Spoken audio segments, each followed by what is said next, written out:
Smart Listener, selamat pagi penuh semangat. Segera kami hadirkan Smart Financial Wisdom untuk membangun literasi dan inklusi keuangan masyarakat Indonesia bersama Eko Pratomo, penulis buku Financial Wisdom Series, serta Muhammad Teguh, Financial Expert. Halo Vina. Smart Financial Wisdom.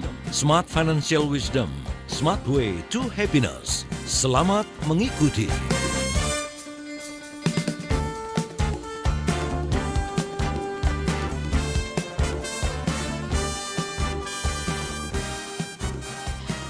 Tidak terasa tahun ajaran baru sudah dimulai ya, anak-anak kita bahkan sudah memulai pembelajarannya mungkin sudah 2 pekan berselang. Dan seperti apakah cara Anda membekali mereka, cara mengatur keuangan? Apakah dipercayakan begitu saja atau berbekal pengalaman sebelumnya, ini Anda sudah lebih jeli lagi gitu ya, kalau buat si kakak itu seperti apa, buat si adik seperti apa. Selamat pagi Smart Listener dan juga sahabat yang bergabung. Pagi hari ini kembali kami mengajak Anda dalam Smart Financial Wisdom, ajak anak atur uang. Penting nggak sih anak ini diajakin untuk mengatur uang atau ya sudah kita kasih saja begitu ya. Kalau anak-anak yang masih dekat dengan kita mungkin masih bisa terlihat. Bagaimana dengan anak-anak kita yang ngekos, ya yang jauh dari perhatian dan jangkauan orang tua. Kita sudah bersama-sama dengan Pak Eko dan juga Pak Teguh. Selamat pagi Pak Teguh, Pak Eko. Selamat pagi, Pagi. Mola. Sehat-sehat semua. Sehat-sehat semuanya. Baik, ini anak-anak lagi pengen mulai belajar, jadi kita minta nih kepada Pak Kepala Sekolah dan Wakil Kepala Sekolah kita gitu ya untuk dapat pembelajaran. Tapi kita juga undang Smart Listener. Kalau Anda sendiri kepada putra-putri Anda kayak gimana? Ya, sudah pakai sistem anak bulan uang bulanan begitu atau seperti apa ya, silakan boleh di-sharingkan. Dan kalau yang punya pengalaman anaknya ngekos karena kuliah atau sekolah jauh begitu, silakan juga boleh di-sharingkan begitu ya. Baik, kita mengawalinya dari Pak Eko gitu ya. Pak, kenapa sih penting kalau dalam pandangan Bapak ya, anak-anak ini sudah diajakin untuk mengatur uang begitu. Toh kan bukan mereka yang cari uang, kan orang tuanya nih, tapi kenapa anak diajakin untuk mengatur uang ya gitu. Silakan Pak Eko. Ya, Mbak Ola. Jadi sebetulnya kan kita sebagai orang tua kan memiliki tanggung jawab ya untuk memberikan bekal hidup. Dan bekal hidup itu bukan cuma sekolah, mendapatkan ilmu dari sekolah, tapi banyak ilmu kehidupan atau life skill yang perlu diberikan kepada anak-anak. Dan ilmu kehidupan itu biasanya merupakan habit, Mbak Ola. Jadi sesuatu yang harusnya dilatih sedini mungkin sehingga itu menjadi sesuatu yang menjadi kebiasaan, menjadi habit. Ya, dan masalah mengatur keuangan itu juga merupakan sesuatu yang harus dibangun untuk supaya menjadi kebiasaan dalam jangka panjang. Nah, biasanya jarang banget sih sebelum-sebelumnya ya, karena orang tua kita juga kan tidak pernah punya kesempatan diajarkan gitu ya, mengelola keuangan. Jadi masalah keuangan itu kan kayak sesuatu yang take it for granted, ya udah jalanin saja gitu. Tidak ada ilmunya dan bahkan kita juga sebagai orang tua juga tidak pernah mengetahui bahwa ada yang namanya ilmu mengatur keuangan. Nah, jadi kalau saya melihat ini penting karena nomor satu, mengatur keuangan ini jadi yang tadi saya bilang ini adalah life skill, ilmu kehidupan dan bisa diajarkan sedini mungkin. Ya nanti Pak Teguh bisa cerita pengalaman anaknya umur berapa gitu ya bisa diajarkan. Kalau saya kebetulan saya ingat banget umur 12 menuju 13 ya SMP itu sudah dikasih uang saku dan nggak boleh minta lagi. Artinya saya harus bertanggung jawab untuk bisa mengatur keuangan selama sebulan dengan uang yang diberikan orang tua. Padahal orang tua dulu juga nggak punya ilmunya ya, hanya karena anaknya banyak, ya udah pokoknya kamu nggak boleh minta lagi ya. Nih jatahnya cuma segitu.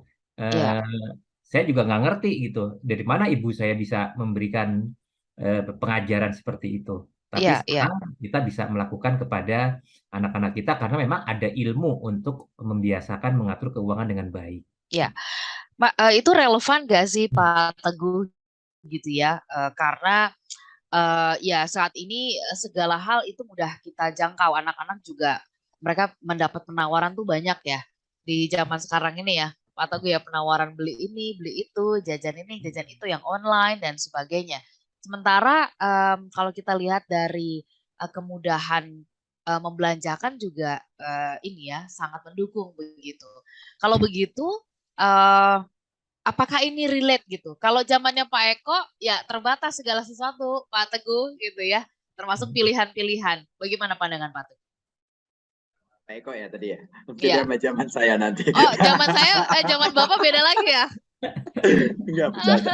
Jadi prinsipnya begini, Mbak. Memang tantangan bahwa fasilitas semakin beragam. Ya dulu kan anak-anak nggak ada yang pegang handphone, zaman kita juga gitu kan. Sekarang semua anak pegang handphone. Mainannya juga dulu hanya mainan-mainan yang apa, kelereng lah, apalah gitu kan, petak umpet lah. Sekarang udah pakai gadget, udah pakai PS segala macam. Itu kan which is berbanding lurus dengan biaya.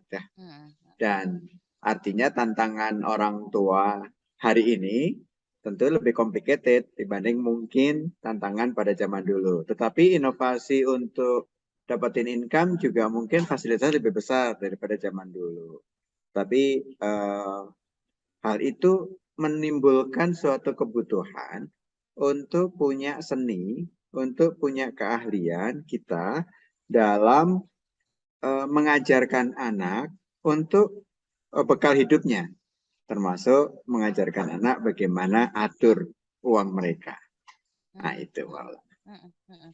Oke, Pak Teguh dan Pak Eko, nanti kita sambung di sesi berikutnya. Siapa yang harus mengajarkan? Ayah atau ibu? Karena seringkali ini juga jadi dilema nih gitu ya. Karena ayahnya jauh gitu ya dari anak gitu kan. Susah juga gitu untuk ketemu gitu. Kan paling gampang tuh untuk menyenangkan hati anak tuh ya udah ngisi ininya kan ya. Uang di saku elektroniknya gitu ya. Sementara si ibu, kenapa sih kan dikasih? Jadi suka dilema nih dalam hal-hal yang seperti ini. Boleh ya nanti kita sambung di sesi berikutnya. Smart Listener, kita ajak putra-putri kita mengatur mengatur uang. Ini penting gak sih? Bagaimana pula strateginya? Kami sambung bahasannya di sesi berikut. Silakan Anda bisa kirim WhatsApp kami ke 0812 11 12 959 atau juga bisa live chat di YouTube di kanal Smart FM. Kami jeda sesaat. Smart Listener dan juga sahabat yang bergabung, terima kasih Anda masih bersama-sama dengan kami di kesempatan pagi hari ini. Ajak anak atur uang ya. Tadi kita sudah nangkep nih. Relate nggak sih? Penting nggak sih gitu ya? Justru kalau sejak dini kita mengajak anak-anak kita mengatur uang, kita jadi sudah tahu nih apa yang harus dilakukan, apa yang artinya kita membekali mereka dengan kemampuan ya di masa depan, life skill lah kira-kira seperti itu. Nah sebelum kita belajar lebih jauh tentang kapan kita mengedukasi putra-putri kita, saya juga mau tanya nih Pak Eko dan juga Pak Teguh, kadang-kadang ada perbedaan pandangan ya. Ayah cenderung memanjakan, ibu cenderung ya mengetatkan gitu. Jadi kan nggak ketemu. Jadi kalau menurut Pak Eko perlu ada kekompakan nggak sih antara ayah dan ibu gitu ya. Plus lagi kalau misalkan ada ayah yang bekerjanya nun jauh gitu kan. Jadi ini kayak membayar dosa juga gitu ya rasanya kepada anak begitu. Bagaimana tanggapan Pak Eko? Ya, Mbak Ola, jadi edukasi keuangan kepada anak itu tanggung jawab kedua orang tua, ya. Nggak bisa kita punya dua jalur yang berbeda gitu ya. Tadi misalnya ibunya mengajarkan disiplin, tapi ayahnya karena tadi ya, misalnya bekerjanya jauh dan ingin memanjakan, itu akan membingungkan si anak. Ya. Jadi kalau menurut saya melakukan edukasi keuangan itu sebaiknya disepakati oleh kedua orang tua. Caranya bagaimana nih? Dan karena sekarang ini sudah banyak ya ilmu keuangan keluarga, ilmu keuangan pribadi, bahkan ilmu untuk keuangan untuk anak SD, anak SMP itu sebetulnya sudah banyak materinya. Sehingga kalau menurut saya sangat perlu kekompakan ya kesepakatan antara ibu dan ayahnya tentang konsep melakukan edukasi keuangan itu seperti apa. Ya, jadi mesti tanggung jawab berdua nih Mbak Ola. Oke. Nah, Pak Teguh kalau begitu kapan waktu yang tepat kita mulai mengedukasi mereka? Saat mereka melek tentang itu angkanya berapa, karena dari anak TK aja, balita aja gitu ya. Ini sudah bisa milih loh, kalau dikasih yang merah atau yang biru, misalkan ada yang ketawa gitu ya. Kalau yang dikasih cuman yang abu-abu misalkan kayak gitu, marah gitu kan. Nah, gimana tuh Pak Teguh? Silakan. Itu ada di dunia TikTok atau dunia Reels tuh kayaknya tuh. Ada ya. Bukan di kehidupan nyata kayaknya ya. Prinsipnya begini Mbak Ola, smart listener semuanya. Jadi kapan mulai mengajarkan anak untuk atur keuangan? Dimulai dari diri kita sendiri sebagai orang tua. Gitu. Jadi bukan memulainya ke anak, tapi memulainya bagaimana kita mendisiplinkan mengatur keuangan pribadi kita. Karena apa yang kita lakukan itu dilihat kok sama anak kita. Ketika kita misalkan berbelanja ke supermarket, ketika anak kita masih kecil, dan kemudian kita mencatat apa yang akan kita beli, itu anak lihat. Kemudian anak kita tunjukkan bahwa kita membeli fokus dulu kepada yang ada dalam list dalam catatan kita. Jadi kita mengajarkan pada diri kita sendiri. Sejati kita mengajarkan pada anak kita juga, gitu ya. Sehingga pada saat itu tuh kita secara tidak langsung mengajarkan kepada anak, dan pengajaran kepada anak dengan langsung praktek itu jauh lebih membekas daripada kita mengajarkan kepada anak melalui teori. Omongan, teori dan sebagainya. Sehingga yang perlu dilakukan ketika kita ingin anak kita kelola keuangannya dengan benar, ya kita kelola keuangan kita dengan benar juga. Nah, itu yang poin yang pertama. Sehingga dalam sehari-hari anak terbiasa untuk melihat bagaimana kita sebagai orang tuanya yang jadi figur pertama dia dalam kehidupan dia itu adalah mengelola keuangannya dengan benar. Kenapa orang tuanya Pak Eko dulu ngajarin Pak Eko kayak gitu? Karena mungkin dari orang tuanya juga. Sehingga sampai sekarang Pak Eko juga dapetin hal itu. Yang tanpa harus pakai omongan. Ya, karena melihat bagaimana mengelola keuangannya pada saat itu. Karena kondisi dan sebagainya misalkan. Itu yang pertama. Yang kedua adalah dimulai yang kedua adalah kekompakan. Jangan sampai gini. Bapaknya nggak boleh, ibunya diam-diam ngasih. Nah itu, gitu. nggak kompak ya jadinya ya. Nah, ini nggak boleh ini nggak boleh terjadi. Jadi pertama itu kebiasaan, yang kedua adalah kompakan. Saya banyak nemuin teman-teman gitu kan, saya tanya, emang uang kuliahnya berapa? Nanya ke istrinya misalkan gitu kan. Kalau saya sih ngasihnya segini, Pak Teguh, buat jajan bulanan. Tapi kayaknya bapaknya suka diam-diam ngasih deh. Istrinya tahu juga gitu. Sebenarnya tahu juga, tapi ya sudah lah gitu kan. Nah, bapaknya ngasih berapa saya sih nggak tahu. Gitu kira-kira gitu. Nah, ini nggak kompak. Sebetulnya antara bercanda sambil kesel juga gitu ya. Nah, ini yang harus kita mulai didik di kita sendiri dulu lagi-lagi untuk bisa mendidik anak. Baru setelah itu anak-anak terbiasa melihat kita yang itu kan, maka mengajarkan kepada teori bagaimana dia punya uang sehingga dia bisa ngelola keuangannya sendiri, dia bisa mengatur bagaimana dia bisa menabung, bagaimana dia bisa mengalokasikan untuk berbagi. Apalagi sekarang berbagi bukan hanya sekedar masukin uang ke dalam pundi amal atau apa, tapi bisa secara gadget, secara pakai payment gateway gitu ya, yang tersinkron dengan aplikasi-aplikasi yang sehari-hari kita gunakan gitu, sehingga itu bisa terbiasa dengan alokasi keuangan yang baik. Oke, baik. Pak Teguh dan juga Pak Eko, kan tadi ada pengalaman ya antara idealnya kan Pak Eko bilang itu kan harus kompak. Nah, dan di lapangan tuh seringkali kan kayak gitu tuh ya. Si ayah kayaknya kasihan kalau ngeliatin si kakak yang jauh gitu, terus duitnya terbatas. Ntar kalau dia makan, kalau enggak gimana?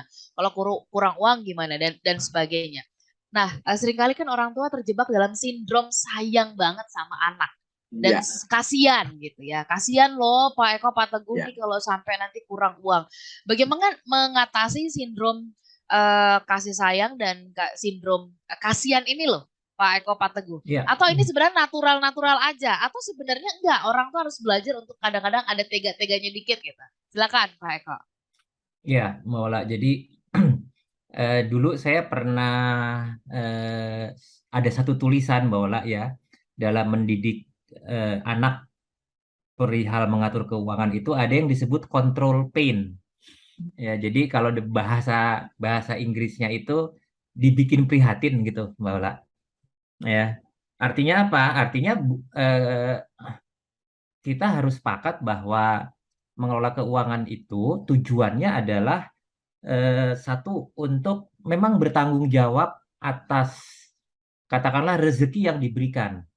Ya, makanya nanti ada prinsip-prinsip juga ya kalau menurut saya ya ketika kita memberikan edukasi kepada anak-anak itu walaupun caranya berbeda karena anak SD sama SMP sama SMA sama mahasiswa kan beda-beda ya. Tapi prinsip-prinsip untuk misalnya bahwa harus menerima harta yang halal gitu ya. Jadi harta itu harus halal waktu diterima. Terus yang kedua misalnya prinsip untuk bertanggung jawab. Artinya apa? Belajar mencatat gitu. Sehingga kita tahu berapa yang kita terima dan berapa yang harus dikeluarkan itu bagian dari pertanggungjawaban ya. Kalau dari anak kepada orang tua sebagai pemberi uang saku lah gitu ya. Kemudian juga bagaimana membedakan kebutuhan dengan keinginan misalnya. Ya, sampai akhirnya bagaimana si anak itu harus memiliki kemampuan menyisihkan, jadi jangan lebih besar pasak daripada tiang, supaya mereka punya mulai memiliki tabungan yang tabungan itu merupakan amunisi untuk mereka mempersiapkan kebutuhan di masa depan. Itu contoh prinsip-prinsip itu, ya sehingga ketika si orang tua itu eh, memberikan edukasi keuangan kepada anak itu eh, bukan lagi bicara tentang aduh kasihan ya, tapi mereka memang harus mengajarkan disiplin karena tujuan edukasi itu bisa diatur juga ya, jangan sampai si anak itu misalnya eh, kekurangan apa ya, kekurangan uangnya gitu ya, sampai dia harus kesusahan gitu enggak juga ya, tetapi itu tadi yang diberikan itu adalah prioritasnya adalah kebutuhan ya. Jadi itu yang menurut saya harus menjadi prinsip-prinsip dasar dalam memberikan edukasi keuangan kepada anak-anak. Oke, selepas jeda nanti kita sambung ya Pak Eko dan juga Pak Teguh gitu kan. Bagaimana sih sebenarnya cara mendisiplinkannya? Apakah dengan memberikan cash gitu ya, mengaturnya seperti itu, atau dengan kemudian dibuatkan rekening ATM, jadi gampang gitu mereka nariknya sendiri gitu, atau dibuatkan kalau kayak sekarang nih kan ada yang online ya, uang elektronik begitu. Apakah demikian? Kita sambung Smart Listener dan juga sahabat yang bergabung. Kami undang Anda bisa pergunakan WhatsApp kami di 0812 11 12 959 atau juga di YouTube di kanal Smart FM kami jelas sesaat.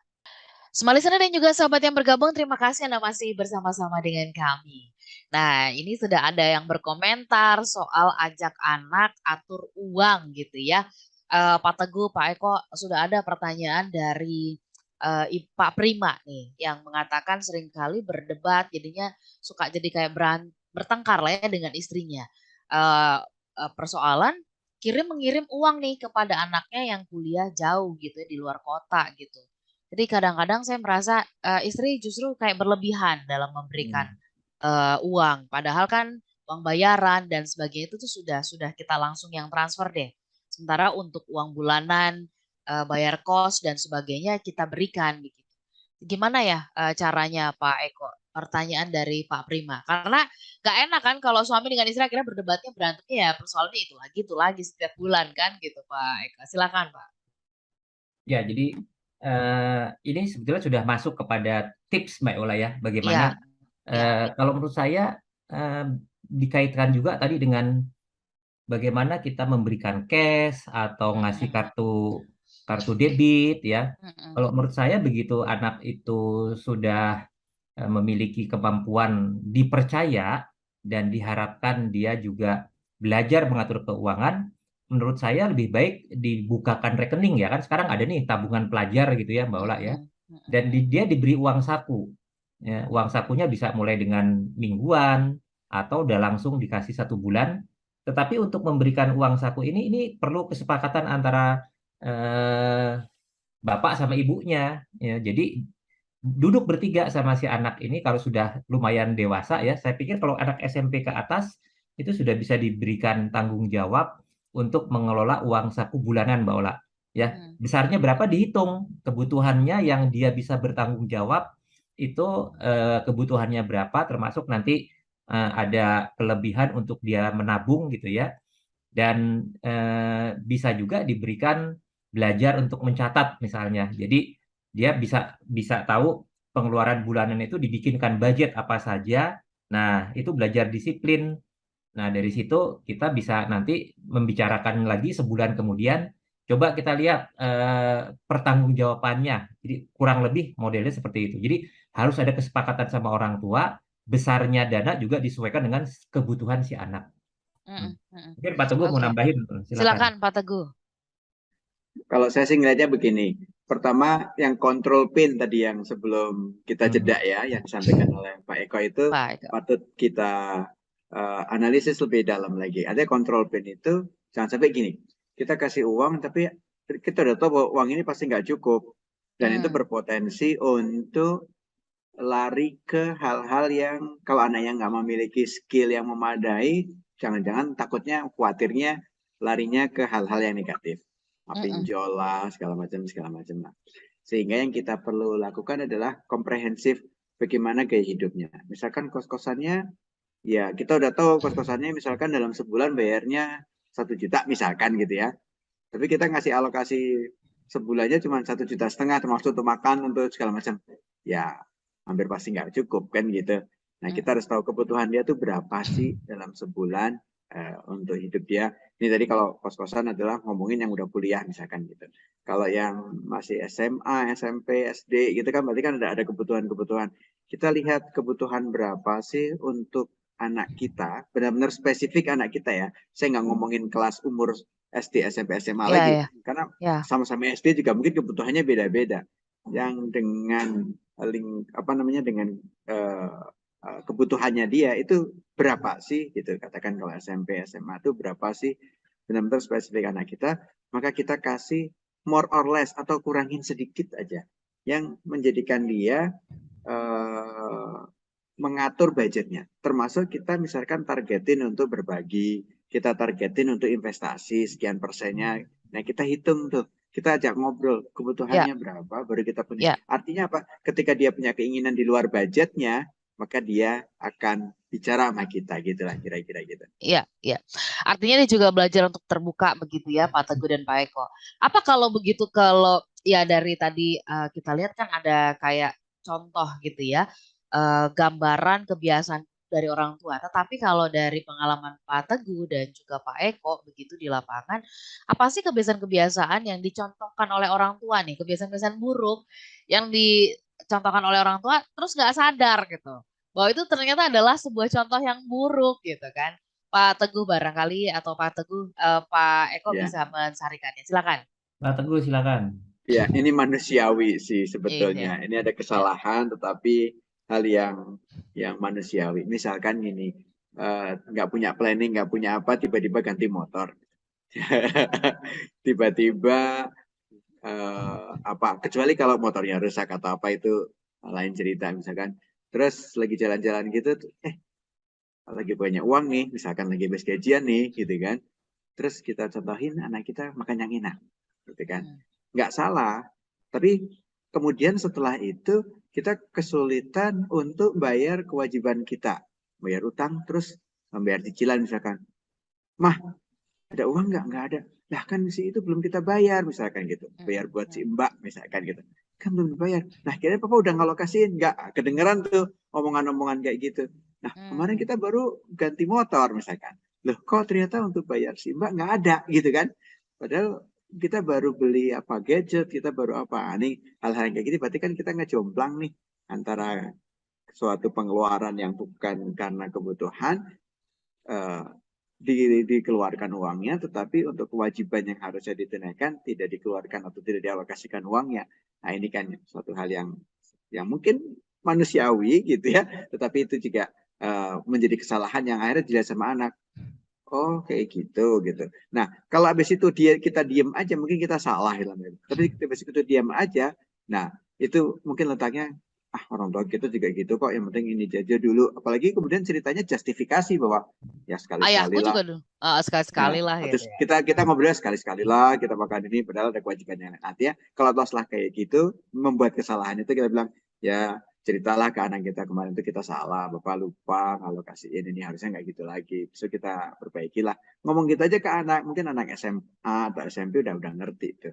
Dan bahkan anak SMA SMP itu pada saat itu ada sifat empatinya yang muncul akhirnya yaudah deh Pak, misalkan jajan saya dikurangin uang jajannya misalkan gitu ya. Nah, itu juga bisa terjadi kan gitu ya. Dengan ngobrol, dengan komunikasi itu bisa menganulir kesalahan kita. Tapi kesalahan kita jangan justru ditutupin kemudian dijustifikasi dengan alasan-alasan yang justru tidak mendidik buat anak kita. Ada Ibu Ningsi yang bergabung bersama dengan kita nih dari Surabaya ya. Gimana nih mengatasi anak yang udah keburu kalau ada maunya tuh nggak bisa nggak bisa dilarang gitu. Bawaannya ngambek, marah, nggak makan katanya seperti itu ya. Jadi mau nggak mau akhirnya orang tua nurutin gitu kan. Nah ini Pak Eko punya rumus atau punya tips nih menghadapi kayak gini nih yang anaknya udah jadi tantrum padahal sudah besar begitu. Silakan Pak Eko. Saya kebetulan kalau dulu Mbak Ola itu karena anaknya banyak, ya saya satu keluarga itu ada 7 orang dan karena orang tua saya kan Auri dulu ya, jadi kita tahu bahwa kehidupan ekonomi itu lumayan struggling lah dan karena ibu juga harus nambah penghasilan ya dengan jualan apapun gitu ya. Ada catering, jualan tekstil segala macam. Jadi kita itu otomatis karena tahu juga anaknya 7 gitu. Jadi dan melihat kondisi orang tua juga struggling, jadi kita nggak pernah berani ya Mbak Ola kalau minta sesuatu. Tapi kemudian saya punya contoh juga ya yang sekarang lah misalnya gitu ya, ketika orang tua, kalau sekarang ini kan kebanyakan orang tua yang dulu prihatin zaman saya masih remaja gitu ya, sekarang mereka sudah memiliki kemampuan finansial kan, sehingga pengalaman mereka sebagai anak kecil yang katakanlah prihatin, mereka nggak kepengen nih anak saya, pokoknya kalau anaknya minta jangan Kasih kayak saya gitu. dulu lah gitu ya. Nah, ini yang kadang-kadang membuat si anak itu terbiasa ya, dan kalau tidak dikasih maka istilahnya ngamuk gitu. Nah, kalau menurut saya memang harus ada cara juga untuk tidak selalu menuruti dan tidak Mengiyakan ya. mengiyakan ya. Kalau dia ngamuk nggak mau makan, diemin aja gitu. Karena once kita memberikan toleransi, maka itu akan jadi senjata buat dia gitu. Iya. Jadi kalau menurut saya harus Iya. ada sedikit tega ya. Kalau memang itu tidak benar gitu, ya biarin aja. Toh dia juga nanti nangis juga capek. Nanti kalau dia Iya. nggak mau makan juga nanti dia Dia lapar. cari, dia Itu cari ya. sendiri Jadi gitu kalau menurut ya. saya seperti itu sih. Iya. Artinya kalau tadi saya mencermati apa yang dijelaskan oleh Pak Eko bahwa perilaku anak kita seperti itu sebenarnya itu juga dimulai oleh orang tua gitu ya. Betul. Ya, jadi kalau dia sampai melakukan seperti itu justru yang harus minta maaf karena sudah memberikan contoh yang nggak bagus gitu kan orang tua gitu ya. Nah, ke depan tuh dampaknya apa sih kalau selain tadi nih ya anak-anak ini jadi modelnya tuh maksa gitu. Kalau nggak ada nanti bisa menghalalkan segala cara misalkan. Apa yang harus kita cermati juga kalau anak-anak nggak disiapkan atau nggak punya life skill dalam pengelolaan keuangan, kelak mereka ketika dewasa tuh akan seperti apa? Kita bahas ini nanti di sesi berikutnya. Apakah benar ada penelitian yang mengatakan ini bisa mendorong anak untuk menjadi koruptor kah atau apa ya? Apakah sejauh itu dampaknya? Kita bahas selepas beberapa informasi. Smart listener dan juga sahabat yang bergabung, terima kasih Anda bersama-sama dengan kami. Kita sampai di sesi yang terakhir. Terima kasih untuk respon-responnya ya. Ada Pak Madia, terima kasih sudah bergabung. Kemudian juga kepada Pak Lukito, terima kasih juga sudah menyapa kami di kesempatan pagi hari ini. Sehat-sehat untuk Pak Lukito yang ada di Banjarmasin.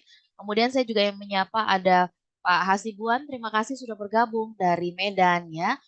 juga sudah bergabung, katanya punya pengalaman yang sama dengan Pak Eko ya, karena orang tuanya anaknya banyak gitu kan. Jadi ya kalau misalkan pengen sesuatu anaknya didorong ya untuk melakukan sesuatu, ntar jualan es mambu katanya begitu, pengalaman waktu masih kecilnya katanya seperti itu ya.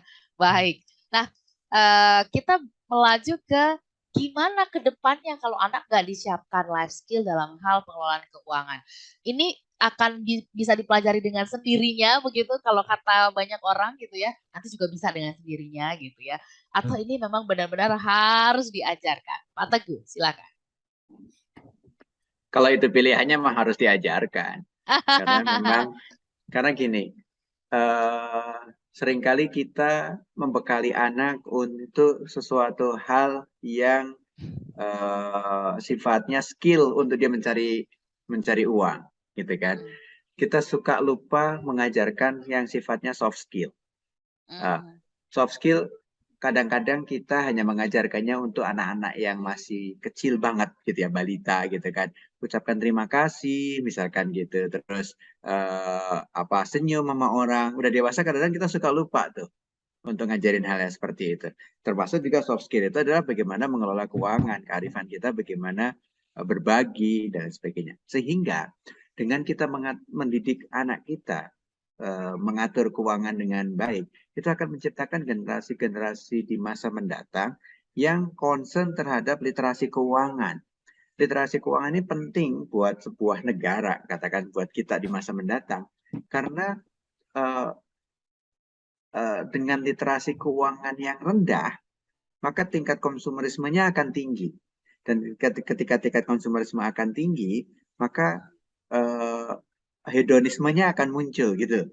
Dan kemudian ketika hedon itu akan muncul, maka akan terjadi pengaruhnya bisa lari ke hal-hal yang tidak diinginkan untuk menuju ke bahwa hedon itu suatu hal yang baik gitu ya, suatu hal yang enak untuk dilakukan gitu kan. Sehingga muncullah korupsi, muncullah mengambil suatu hal yang bukan haknya, muncullah generasi-generasi yang tiba-tiba di rumahnya ada 800 miliar. Oh enggak, 100 miliar. Nah, itu loh. Nah, itu bagaimana lifestyle itu terbentuk dari rumah tangga gitu loh. Dari keluarga gitu, sehingga hal itu dapat terhindari dengan lagi-lagi soft skill dan tidak menjadikan suatu gaya hidup yang tinggi itu suatu hal yang menarik. Bahwa ada value yang jauh lebih menarik daripada itu. Artinya Pak Eko sama Pak Teguh tadi mengatakan bahwa boleh dibilang keluarga atau di rumah tangga itu adalah tempat pendidikan pertama ya dalam mengasah kemampuan keuangan ini begitu. Tapi tadi disebut-sebut juga oleh Pak Teguh soal gaya hidup ini Pak Eko. Kadang-kadang anak-anak lihat sosial media, kok dia bisa begitu, dia bisa begini, terpengaruh gitu ya. Sehingga kemudian merasa kecil hati ketika kenapa saya harus berhemat-hemat, anak orang itu aja bisa begini dan begitu gitu. Sehingga kemudian muncul rasa rendah diri dan kemudian untuk mendapatkannya melakukan hal yang lain. Bagaimana kita mencegah hal ini Pak Teguh, Pak Eko? Silakan. Ya, itu makanya menurut saya pentingnya kita memahami tentang mengatur keuangan itu sebetulnya bukan hanya bicara tentang pengelolaan keuangan secara duniawi ya, Mbak Ola ya. Karena banyak sekali values yang kemudian bisa mempengaruhi seseorang kayak tadi ya. Mereka membandingkan keluarganya dengan keluarga orang lain gitu. Kok mereka bisa begitu, kok kita enggak gitu ya. Nah, ini yang menjadi tugas orang tua juga untuk bicara tentang apa sih yang namanya kebahagiaan, apa itu uang itu adalah sebagai alat gitu ya, bukan tujuan. Itu menjadi sangat penting ya. Bagaimana kita bisa membekali bukan hanya mengatur keuangan, tapi melihat uang itu tidak sebagai sesuatu yang mempengaruhi kehidupan atau kebahagiaan. Ya, kan banyak juga orang yang penghasilannya pas-pasan tetapi hidupnya bahagia. Ya. Ada orang yang semuanya berlebihan tetapi gaya hidupnya tidak baik, kemudian hedonisme segala macam. Nah, itu juga menjadi pentingnya kita memberikan edukasi keuangan sedini mungkin gitu. Jadi saya pikir menjadi penting sekali untuk orang tua, dan saya sangat setuju dengan Pak Teguh tadi ya Mbak Ola.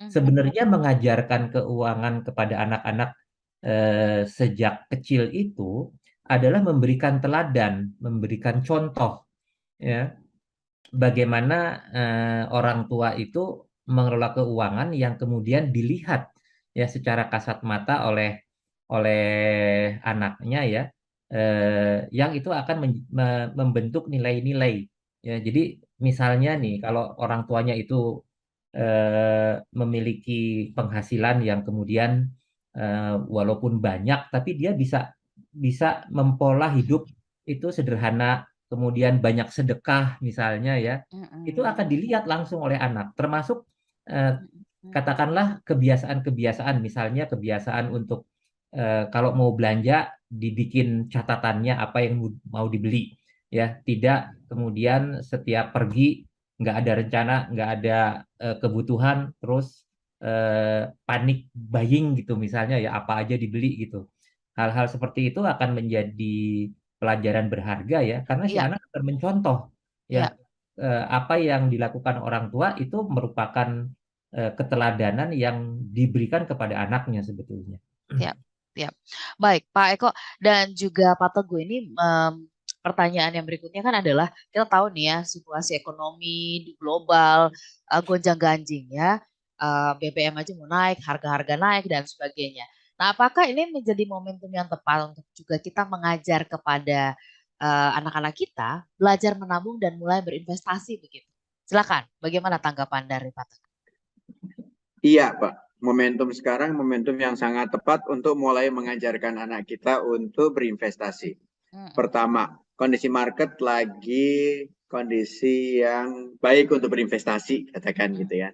Dan kita memiliki optimisme dalam waktu 3-4 tahun ke depan akan jauh lebih baik daripada kondisi hari ini.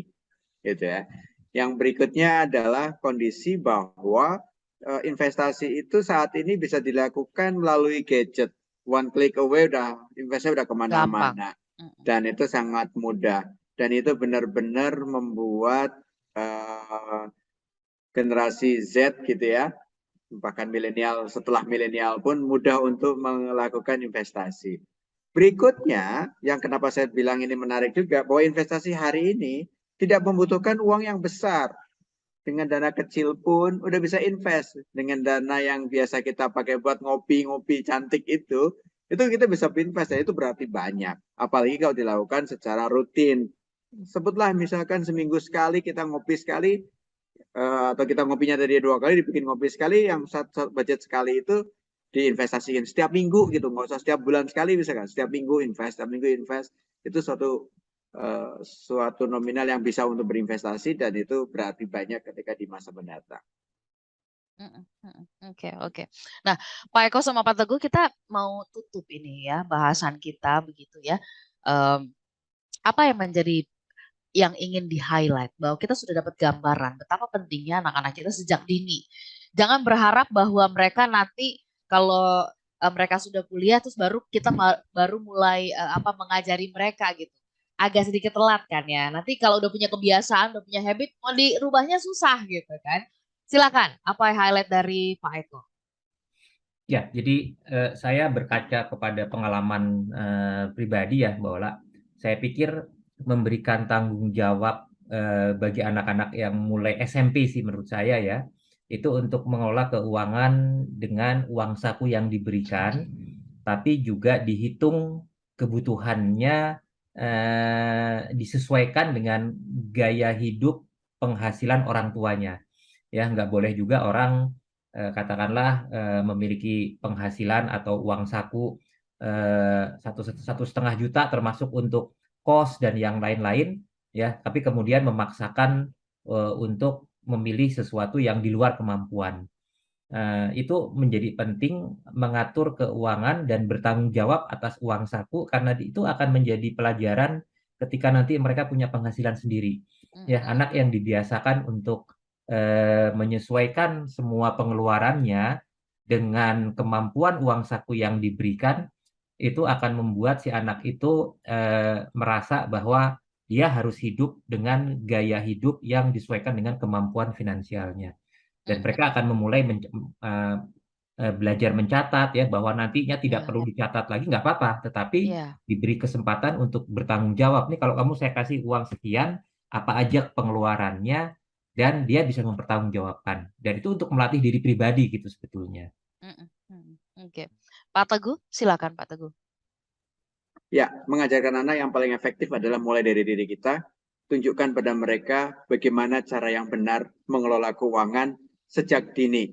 Jadi mereka terbiasa melihat cara-cara yang benar sehingga dia bisa menerapkan cara-cara yang benar itu untuk kehidupan dia hari ini dan kehidupan dia di masa mendatang. Ya, pada akhirnya tidak ada yang lebih kuat ya pendidikan dan cara mengajar selain dari teladan itu sendiri. Betul. Ya. Pak Eko dan juga Pak Teguh ya. Baik, terima kasih untuk kita diingatkan pentingnya mengajak anak-anak kita juga sudah mulai belajar pengelolaan keuangan. Kami pamit, Smart Listener. Sehat-sehat untuk Anda semuanya. Siaran ulangnya ada di hari Minggu jam 11 siang ya. Bisa disimak kembali dan rekamannya juga tersimpan rapi di YouTube di kanal Smart FM. Kami pamit, Smart Listener. Kami ajak Anda untuk berjumpa kembali minggu depan. Saya Yolanda Nurlija. Saya Eko Pratomo. Saya Muhammad Teguh. Smart Financial Wisdom. Smart way to happiness. Anda baru saja menyimak Smart Financial Wisdom untuk membangun literasi dan inklusi keuangan masyarakat Indonesia bersama Eko Pratomo, penulis buku Financial Wisdom Series, serta Muhammad Teguh, Financial Expert Halo Vina. Smart Financial Wisdom, Smart Way to Happiness. Terima kasih dan sampai jumpa.